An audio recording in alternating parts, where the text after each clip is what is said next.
Abra sua Bíblia, Evangelho segundo Lucas, capítulo 2,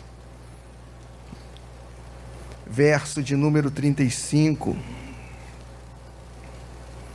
Se você achou, se você puder, fique de pé diante da leitura da palavra. Evangelho de Lucas, capítulo 2, verso de número 35. Assim diz a palavra do Senhor: para que se manifestem os pensamentos de muitos corações.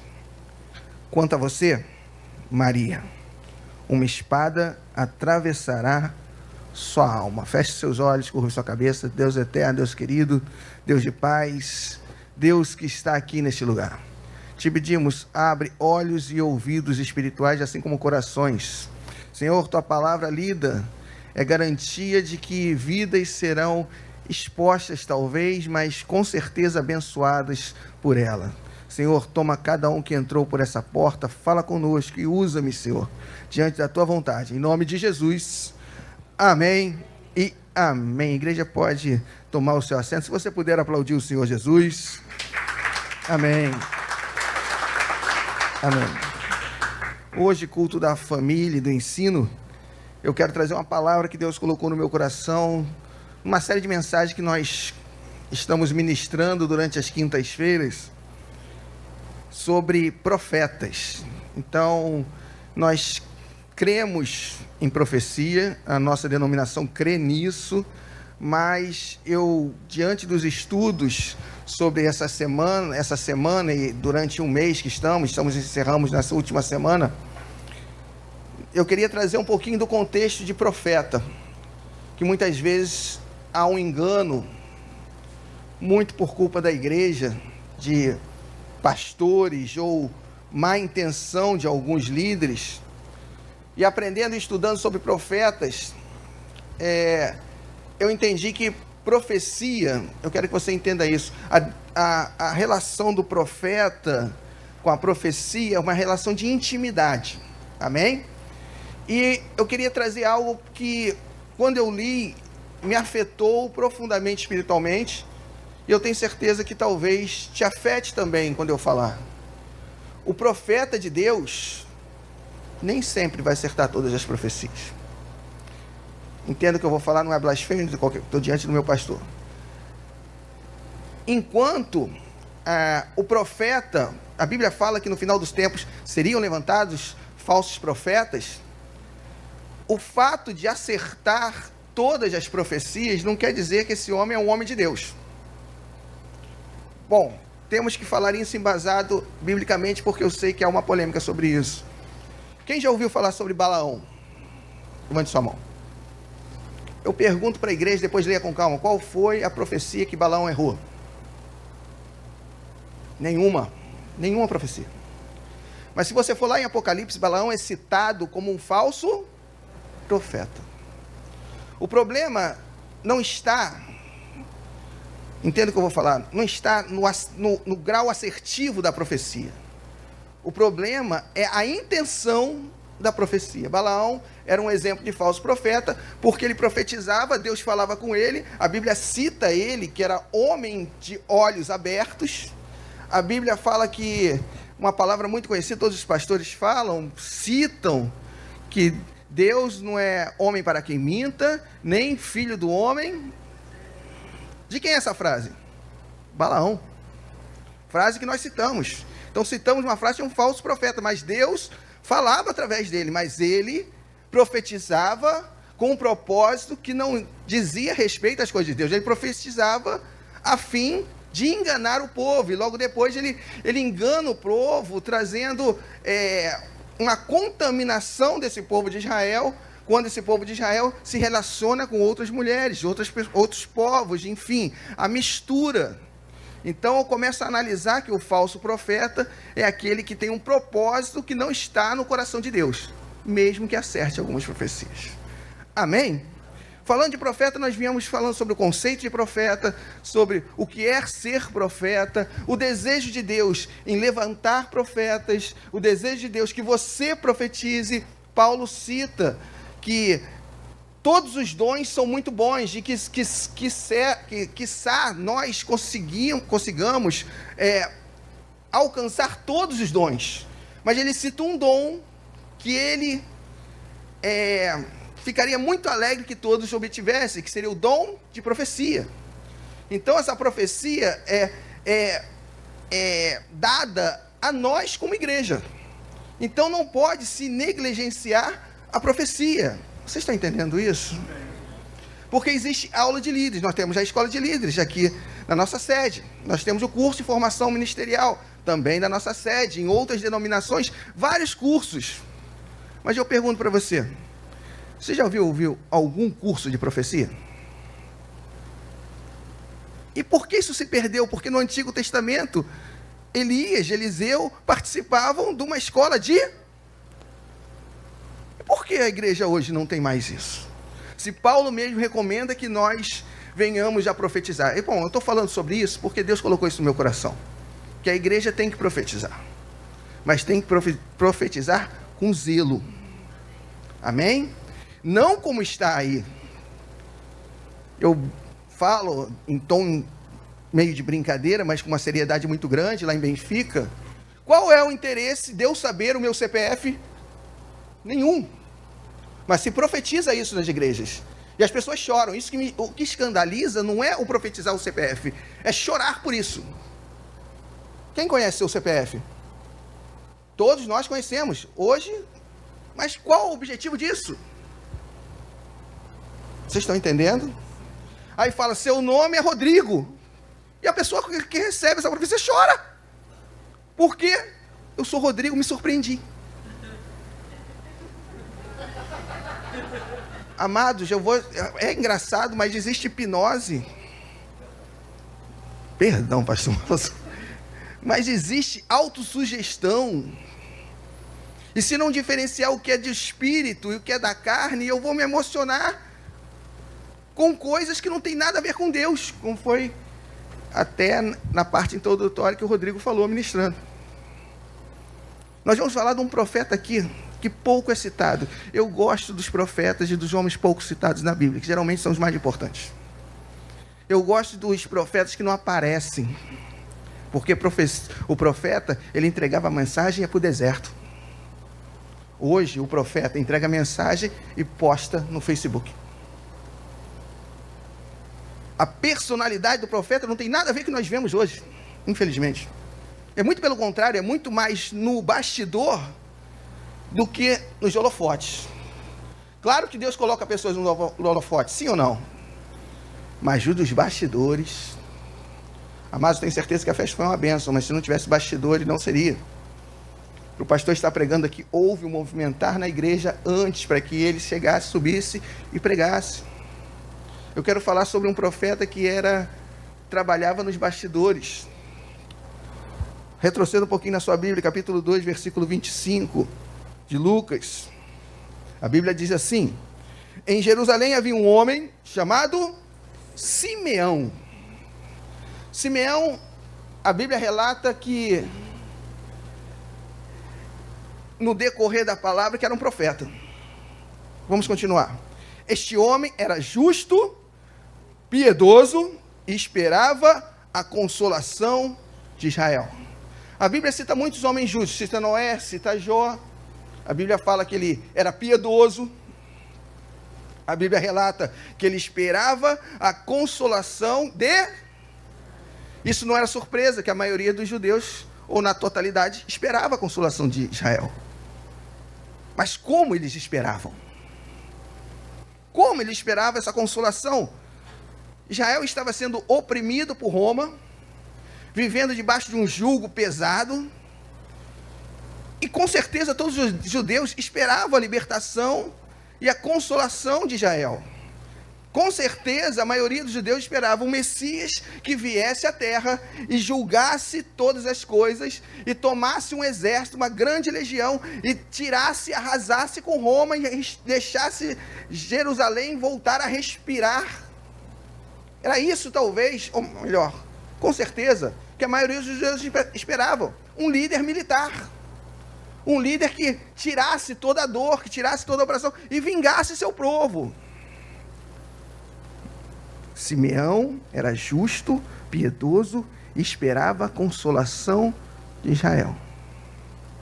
Eu quero trazer para você esse espírito de Simeão, esse espírito de entendimento das coisas espirituais, físicas e do momento que ele estava passando. Ele sabia que Israel precisava de uma consolação, sim ou não?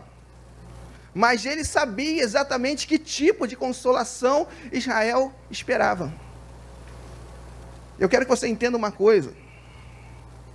O próprio Senhor Jesus fala, em Mateus capítulo 22, que o povo errava porque não conhecia a palavra nem o...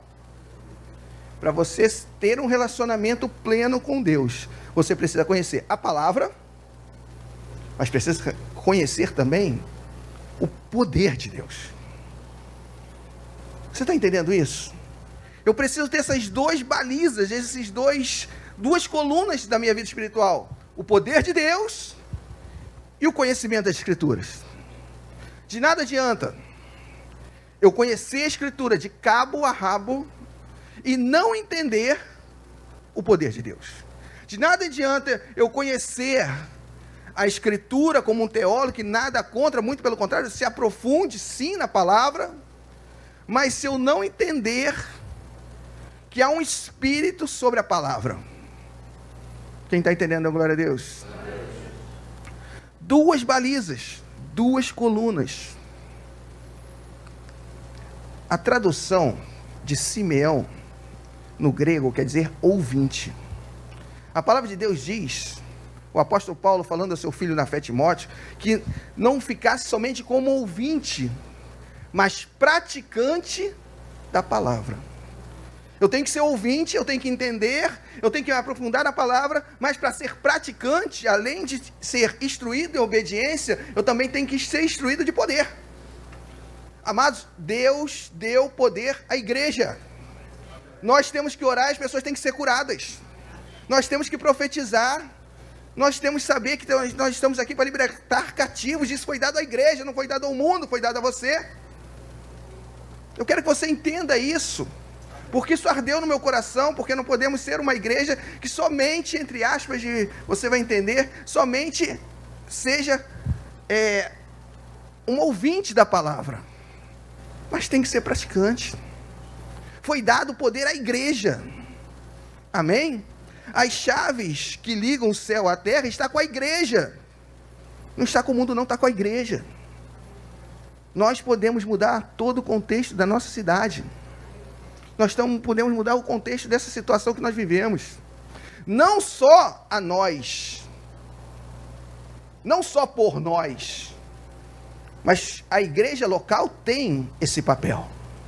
Eu sempre falo lá em Benfica, a importância da igreja local.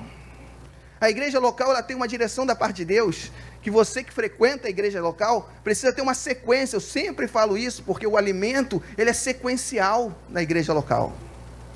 Existe uma direção, com certeza o pastor Gama, debaixo dessa direção, e agora com série de mensagens, essa série de mensagens, meu irmão, é algo que a igreja precisa ouvir. E foi dado por Deus, ao anjo da igreja.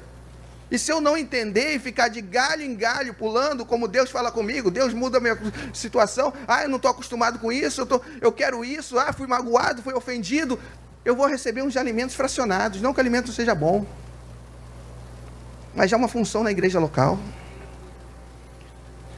há uma direção da igreja local, o alimento sai da igreja local. Nada contra que você visite outra igreja, visite sim, mas você sabe que seu alimento é aqui. Você está entendendo isso?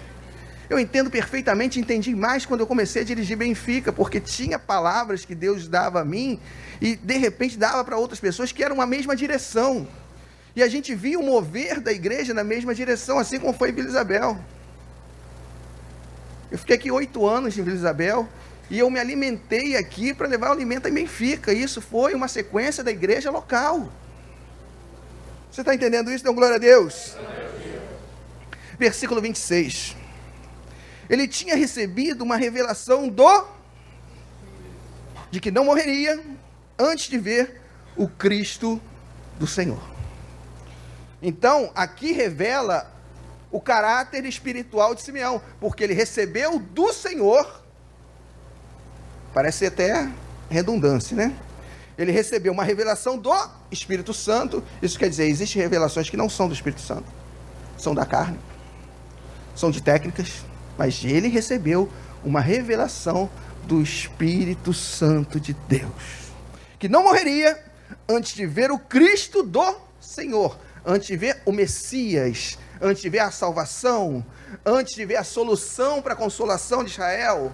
E a Bíblia fala, no versículo anterior, que ele esperava a consolação de Israel, e Deus respondeu para ele: eu vou lhe mostrar a consolação de Israel através do Messias. Somente através do Messias veria a consolação de Israel, dado pelo Espírito Santo.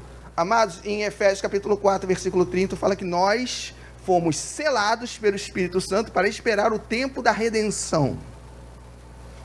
O Espírito Santo que estava sobre Simeão foi um selo do Espírito Santo sobre ele. Amados, Jesus está voltando.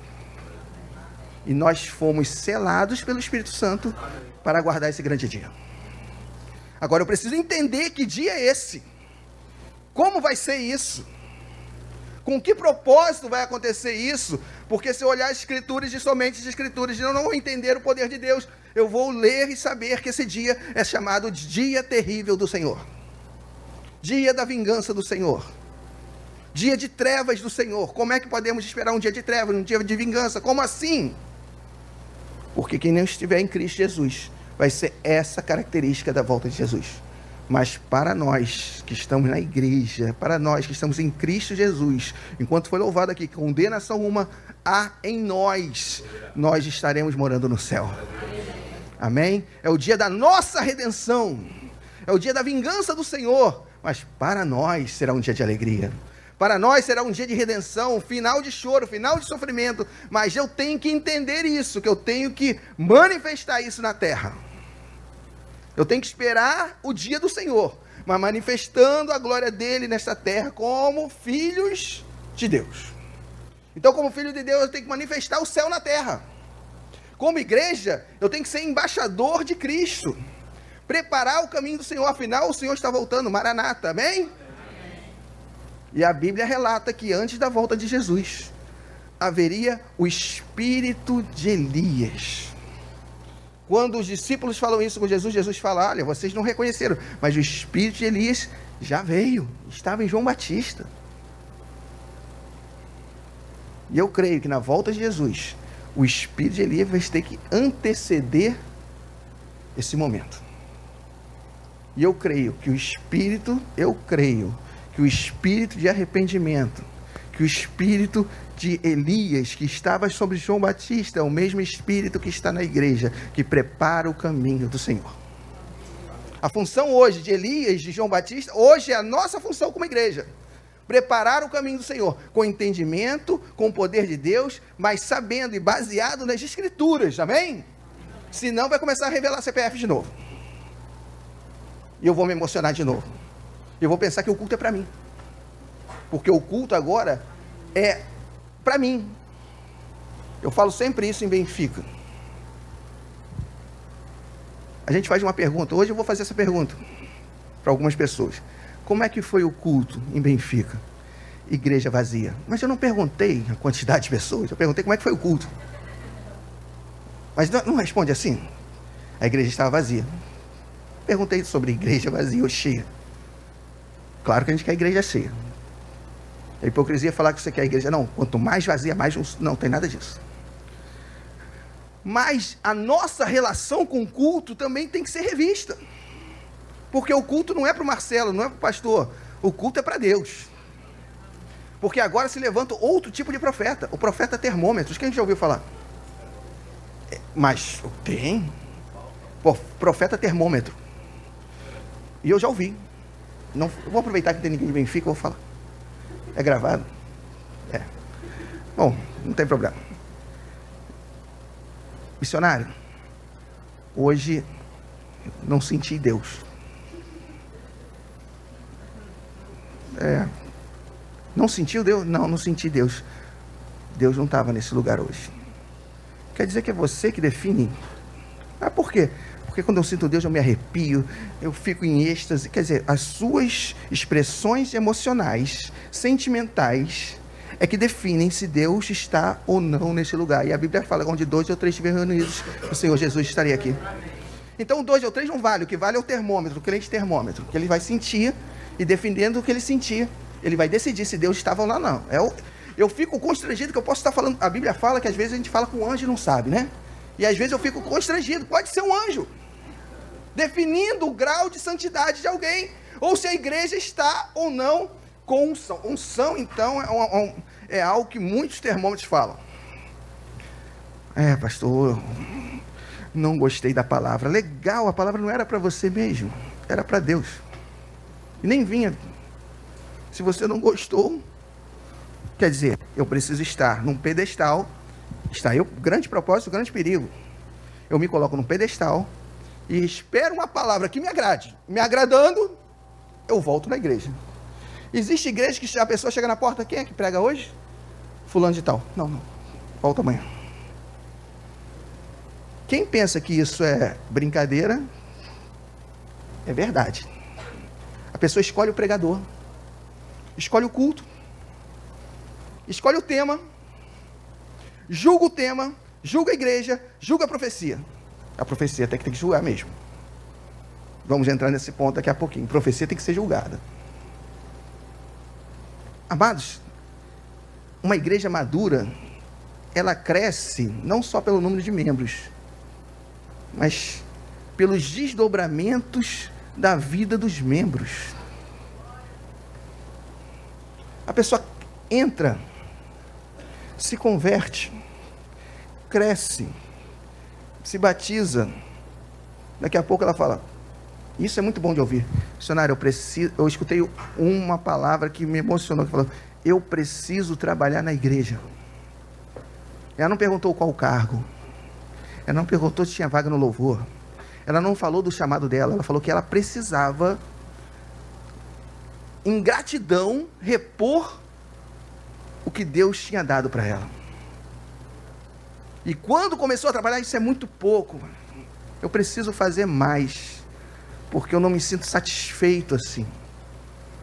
Então é melhor, às vezes é mais edificante uma insatisfação dessa do que analisar a santidade de pessoas. Até esqueci das pessoas, porque tem um crente termômetro, analisa a santidade das pessoas.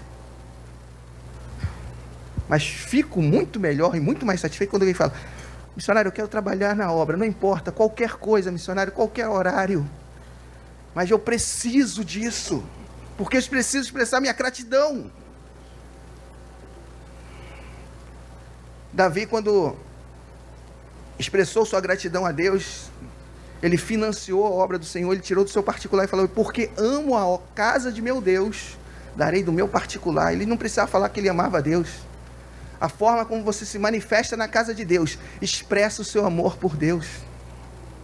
Não é sobre pregação bonita, não é sobre louvor excelente. Claro que se pregar assim melhor e se louvar assim melhor, mas é sobre aqueles que ninguém vê. Eu pregava naquele canto ali, e hoje a igreja está virada ao contrário, a igreja está linda. Quem acha, concorda comigo. Mas para isso estar aqui, eu cheguei quando estava um caos. E eu via pessoas aqui dentro, profetizando vocês que estariam entrando, e a mim que estou pregando hoje. Isso é profetizar. Porque ele estava planejando, manifestando o poder de Deus e esperando essa casa pronta para receber você.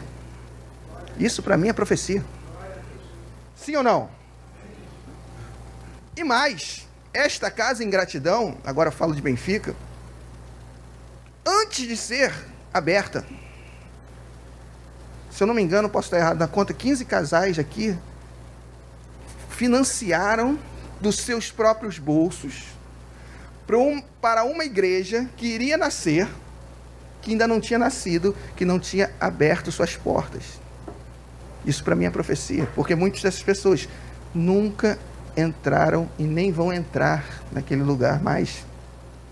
Muitos estão aqui, eu não vou citar nomes. Isso é profecia. É acreditar que uma obra vai prosperar, e eu vou financiar, e eu vou colocar minhas fichas, vou colocar a minha esperança, o meu coração nesta obra. A forma que eu me manifesto na igreja é a forma que eu me manifesto com o Senhor.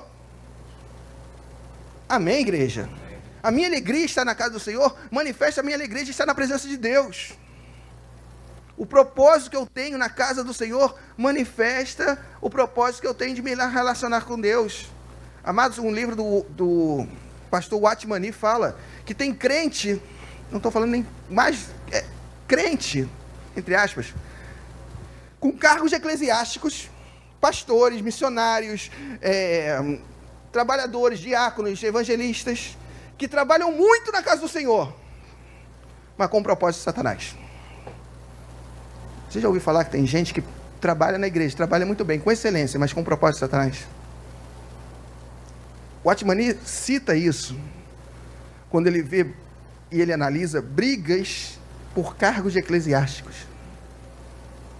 A Bíblia fala que, o apóstolo Paulo diz que se eu tenho para mim o desejo no meu coração, dado por Deus, de ser um pastor, um missionário, que boa obra eu estou almejando. Mas quando há briga por títulos, briga para aprender, para aparecer mais que os outros, o propósito é o propósito de Satanás, não é de Deus. Então eu sirvo a Deus talvez com excelência, preste atenção porque isso, redobre sua atenção porque isso não pode passar batido.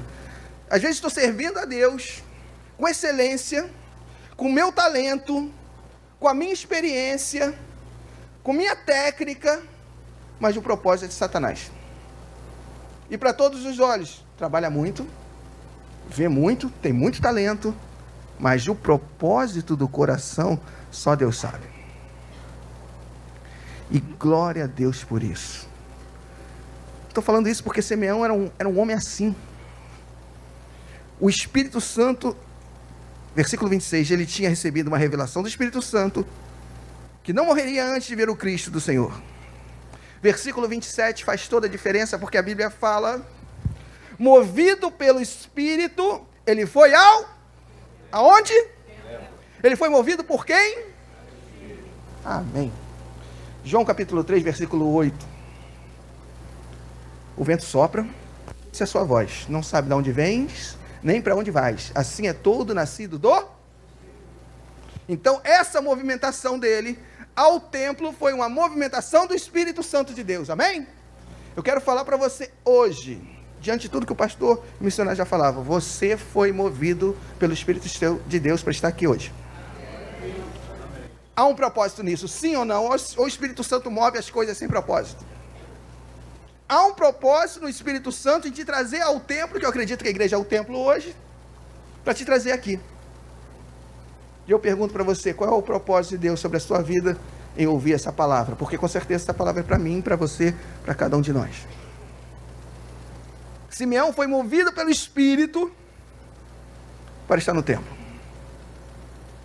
Eu fico imaginando Simeão acordando pela manhã, com a movimentação do Espírito, se deslocando ao templo e falando assim, vou a mais de um culto. Vou a mais de um culto, vou ouvir a palavra, vou sair de lá, vou almoçar e vou voltar para minha casa, talvez volte no culto da noite ou não. Eu vou sair da minha casa, vou sentar no cantinho, alguém vai pregar, eu vou ouvir, vou voltar para minha casa. Eu não sei se Simeão pensou assim, mas eu creio que não. Eu não sei quanto a você, mas quando eu saio da minha casa e vou para o templo, vou para Benfica, vou para Vila Isabel, vou pregar em algum lugar, eu crio expectativas na minha alma, no meu espírito. Deus, faça o que tu quiseres hoje comigo. Faça o que tu quiseres com o teu povo. Senhor, me surpreenda, nos surpreenda.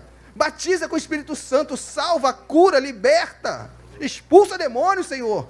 Mas eu não posso entrar na mesmice de apenas sentar no meu banquinho, ouvir uma palavra e voltar para minha casa fingindo que nada aconteceu. Crie expectativas quando você vai na igreja. Crie expectativas, você é partícipe do culto. Manifeste aquilo que Deus fez em você. Estava conversando com o pastor sobre, às vezes mais contido, talvez mais extrovertido, mas seja você.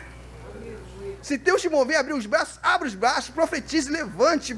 E se Deus te for mostrar também no seu caráter, na sua personalidade, a ficar quietinho e receber, fique, mas não deixe de ser você. Amém. Nós estamos diante, meus irmãos, da palavra de Deus, da palavra ministrada da palavra de Deus. Isso é uma alegria, porque em outros povos não tem essa oportunidade e lutam por uma página de Bíblia. Pessoas estão morrendo em porões. Amados, eu vi uma notícia, publiquei até no grupo da igreja. Pastor Pocella, um homem de Deus, um homem sério de Deus, ele falou, olha só, diaconisa, não sei se você viu isso, que nesta semana, ou semana passada, mais de quase 3.000 muçulmanos se converteram a Jesus por um sonho igual. Eles viam um homem de branco chegando perto deles e se revelando a eles. Amados, foi espantoso, porque foi, se eu não me engano, 2.400 muçulmanos se converteram com o mesmo sonho e começaram a procurar quem é Jesus, quem é esse homem de branco. O Senhor Jesus está movendo o sobrenatural sobre o nosso meio e a gente vai ficar parado só esperando o CPF. Jesus convertendo o povo muçulmano. Eu não daria essa informação se não fosse um pastor que eu conheço, pastor Pocella, um homem de Deus, um homem movido pelo Espírito Santo, junto a missões. Amados, nós somos a igreja que vai transformar o mundo. Nós temos a palavra que já transformou nossas vidas e vai transformar o mundo também. Nós temos que entender isso, e essa palavra não é para mim só, não é individual, é coletiva. É para romper as portas da igreja. É para quebrar cadeias. Amém, igreja? Movido pelo Espírito Santo, ele foi ao templo. Amados, eu quero antecipar, para que você receba o impacto que eu recebi quando eu li a palavra. Ele foi movido pelo Espírito Santo para estar no templo. Nesse mesmo dia, Jesus, um bebê, uma criança, foi levado ao templo pelos seus pais. Amados, Simeão estava indo ao templo, e a glória da segunda casa estava entrando no templo. Você não entendeu porque eu vou citar o versículo? A Bíblia fala que esse é o segundo templo, chamado segundo templo. E lá no Antigo Testamento, na construção do segundo templo, os judeus que conheciam o primeiro templo, o templo de Salomão, começaram a reclamar do templo. Acho que aqui não tem condições de reclamar do templo, porque mas eles reclamavam, não é igual de Salomão, não tem o mesmo ouro de Salomão, não tem o mesmo piso de Salomão. E o Senhor Deus revela ao povo assim, olha, a glória da segunda casa vai ser maior do que a primeira. Agora entenda, aquela casa era pequena, era menor, não era tão rica, não era tão poderosa, esteticamente falando. Mas aqui se cumpre a glória da segunda casa, porque o Messias já entrou naquele lugar. Por isso que é a glória, por isso que Deus cita a glória da segunda casa. Nessa segunda casa estaria entrando Jesus por essa porta. E Simeão, que foi movido pelo Espírito, também entrou. Eu fico com uma inveja santa de Simeão. Eu queria estar naquela porta. Eu queria estar naquele culto. Eu queria estar... Imagine você. Vamos imaginar todos juntos. Nós todos entrando para o culto. Daqui a pouco entra uma pessoa. Vou apresentar um bebezinho. Aí o pastor toma nos braços. E aquele bebezinho é a salvação. A gente fica imaginando isso, mas isso acontece todos os dias, todo domingo. Que a salvação entra todos os dias aqui. Basta alguém pregar nos braços. Já antecipando. Quando os pais trouxeram o menino para fazerem com ele o que a lei ordenava, Simeão tomou nos braços e louvou a Deus, dizendo, agora, Senhor, podes despedir em paz teu servo, segundo a tua... E havia uma palavra antes, para que ele entendesse a revelação. A palavra antes qual era? Você não vai morrer, sem a promessa se cumprir na sua vida. Tem um louvor que diz assim, né? Não morrerei enquanto a promessa não se... Com Moisés foi complicado, né? Porque ele tinha uma promessa, mas ele morreu antes. Verdade ou não? Não. A promessa de Deus é que ele retirasse o povo do Egito. Não tinha nada a ver com Canaã. Deus não prometeu Canaã para Moisés. Deus prometeu retirar o povo do Egito. E a promessa se cumpre. Amados, lute pelas profecias dadas a você, porque a promessa vai se cumprir. E Simeão continua: agora, Senhor, podes pedir teu servo em paz, segundo a tua palavra, porque teus meus olhos já viram a tua, na qual preparaste diante de todos os povos, luz para a revelação dos gentios e para a glória do teu povo em Israel. Amados, preste atenção numa coisa. Esse homem, vamos tirar o espiritual? Esse homem recebe um bebê no colo. E ele chama o bebê de salvação, salvação para os gentios, salvação para todos os povos e para a glória do teu povo em Israel. Ele teve revelado no seu coração o projeto de salvação para o mundo. Sabe o que me espanta? Pedro, Tiago, João, todos os discípulos, Judas, passaram 3 anos e meio com Jesus e não entenderam o projeto. Foi preciso Jesus voltar, passar 40 anos de novo ensinando, chamar Pedro cara a cara, porque Pedro estava desviado, avisar Pedro que ele seria peneirado com Satanás, avisar para Pedro outra vez: você me negará, avisar para Pedro de novo: olha, o que você está fazendo é coisa de Satanás. E eles não entenderam. E esse homem, que tinha a palavra e tinha o Espírito Santo de Deus, entendeu tudo em só segurar um simples bebê. O que você quer dizer com isso, missionário? Que o Espírito de Deus estava sobre ele e revelou o que estava acontecendo. Por isso que eu preciso do conhecimento bíblico, mas eu preciso do Espírito, porque somente pelo Espírito ele reconheceria em um bebê a salvação do mundo. E primeiramente Jesus vai aos judeus. Mas para Simeão já foi revelado aos judeus e aos gentios. Eu não sei quanto a você, mas isso me chama a atenção. Porque não era só a letra. Era o Espírito de Deus que estava sobre Simeão. Isso é lindo. Isso é lindo. Versículo 33. Quando você recebe uma revelação da parte de Deus, aí sim você se surpreende, aí é lícito. Versículo 33. E o pai e a mãe do menino estavam admirados com o que se dizia a respeito dele. E o pai e a mãe já sabiam. É aquela revelação que apenas confirma. Se o pai e a mãe tivessem um pouquinho de dúvida, aquela revelação seria um selo para a certeza. Revelação de Deus é um selo para as certezas, não para dúvidas. Deus não é Deus de confusão. Uma vez também, um irmão chegou assim, falei: tem que evangelizar, vamos lá fora. Estou orando. Para quê? Para saber se Deus manda. Aí um excesso de espírito desnecessário, errado, porque não tem escritura. A Bíblia fala que eu tenho que orar sem cessar, mas a Bíblia também fala: ide pregar o evangelho a toda. Então, as duas bases. Eu não posso me perder nisso. Você está entendendo isso? Ela ia orar para saber se podia ou não evangelizar. Eu falei: ora. Porque teve um que orou primeiro. Um que veio à terra primeiro. Que estava antes da fundação do mundo. E já falou para ir. Então é melhor obedecer do que sacrificar. Amém? Amém? Simeão abençoou e disse a Maria, mãe do menino: eis que esse menino está destinado tanto para a ruína como para a elevação de muitos em Israel, e para ser alvo de contradição.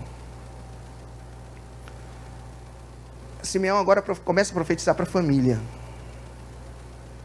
Deus já entrega isso para preparar pessoas, porque estava por vir. Deus já avisa aquela família: olha, o que está nas suas mãos é precioso, vai trazer conflito.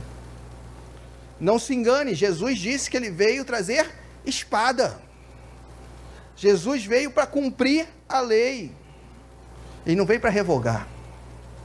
Mas somente Jesus é aquele que só pela sua presença ele traz conflito. A palavra de Deus é conflituosa para o ser humano. Vou te falar mais direto, a palavra de Deus traz conflito entre alma e espírito, carne.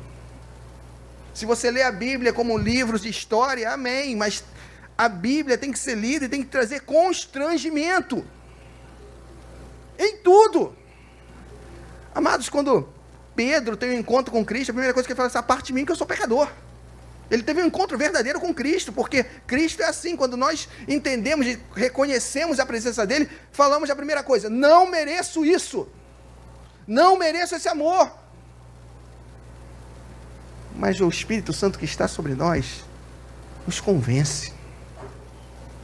E eu começo a entender que realmente eu não mereço, mas eu tenho que procurar sempre fazer merecer, mesmo não merecendo. Amém? E 35, para finalizar. Para que manifeste os pensamentos de muitos corações. Jesus é aquele que revela o coração. Jesus é aquele que revela a intenção do coração. Jesus é aquele que enxerga o coração. Davi foi escolhido não diante da sua aparência, não diante do seu estado, não onde ele estava, não pela sua localidade, mas pelo coração. O profeta é confrontado por Deus. E olha, era o profeta Samuel, não era qualquer pessoa. E Deus fala com Samuel: Samuel, eu não vejo com teus olhos, eu vejo com o coração. Eu vejo com o coração e vejo o coração. E ele viu em Davi, homem pecador e falho, mas um homem que era segundo o coração de Deus. Quer se relacionar com Deus? Se relacione com o coração. A única forma de se relacionar com Deus é através do coração.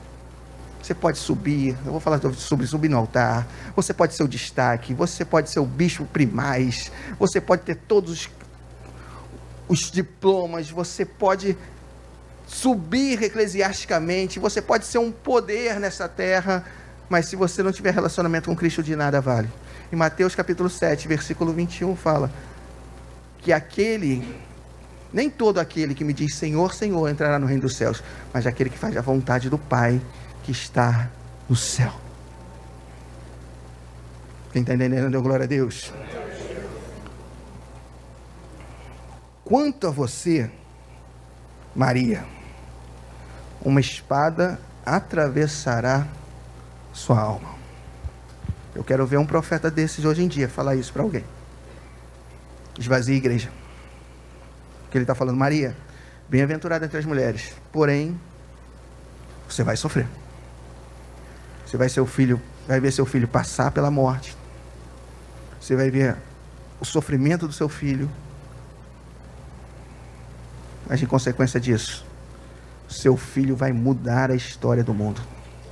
Seu filho vai mudar a história de todas as pessoas desse planeta. Seu filho vai dividir o tempo entre antes dele e depois dele.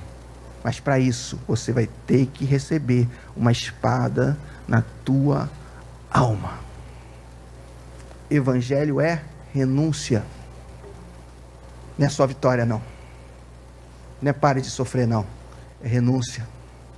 É renunciar por algo que está maior e é maior do que nós, o reino de Deus. Amém?